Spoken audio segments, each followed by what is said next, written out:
జయశంకర్ భూపాలపల్లి జిల్లా BRS party కార్యాలయంలో రైతు కోసం బీఆర్ఎస్ చేపట్టిన నిరసన దీక్ష కార్యక్రమంలో మాజీ ఎమ్మెల్యే గండ్రా వెంకటరమణారెడ్డి, బీఆర్ఎస్ పార్టీ జిల్లా అధ్యక్షురాలు గండ్రా జ్యోతితో పాటు బీఆర్ఎస్ పార్టీ శ్రేణులు పాల్గొన్నారు. ఈ సందర్భంగా మాజీ ఎమ్మెల్యే గండ్రా వెంకటరమణారెడ్డి మాట్లాడుతూ, రాష్ట్రంలో కాంగ్రెస్ ప్రభుత్వం ప్రజలకు మాయమాటలు చెప్పి అనేక వాగ్దానాలు ఇచ్చి అధికారంలోకి వచ్చిందని, వెంటనే ప్రభుత్వం ప్రజలకు ఇచ్చిన వాగ్దానాలను నెరవేర్చాలని డిమాండ్ చేశారు. మరి వాళ్ళ ముఖ్యమంత్రి అనేవాడు మరి ఇంతకుముందు చాలా మంది చెప్పడం జరిగింది, ఎన్నికల వరకే రాజకీయాలు, ఎన్నికలు అయిపోయిన తర్వాత ఎట్లా వైపించాలి, ప్రజలకు ఎట్లా మంచి పరిపాలన ఇవ్వాలి అనే ఆలోచన ఉండాలి. కానీ ఇవాళ దౌర్భాగ్యం ఏంటంటే మన తెలంగాణ రాష్ట్రంలో ఏర్పడినటువంటి ముఖ్యమంత్రికి ఏదంటే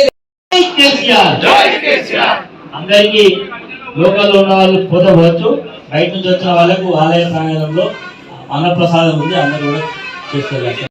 రంగాన్ని గౌరవించి పార్టీ కార్యాలయంలో రైతుల పక్షాన నిరసన దీక్ష కార్యక్రమాన్ని చేపట్టినాం. ఈ నిరసన దీక్ష కార్యక్రమం ద్వారా ప్రభుత్వానికి ఒక హెచ్చరిక చేస్తూ ఉన్నాం. రైతుల్లో తీవ్రమైనటువంటి ఆందోళన ఉంది. రైతులకు పక్క మిర్చికి ధర లేదు, సరిగ్గా పత్తి పండలేదు, వడ్లు నాటేస్తే వరి నాటేస్తే ఎండిపోతూ ఉన్నది, మక్క చేనులు ఎండిపోతూ ఉన్నాయి. కాబట్టి రైతులను ఆదుకోవడానికి ప్రభుత్వం ఎండిపోయిన పంట పొలాలకు 25,000 రూపాయల తక్షణ సాయం అందించమని డిమాండ్ చేస్తున్నాం.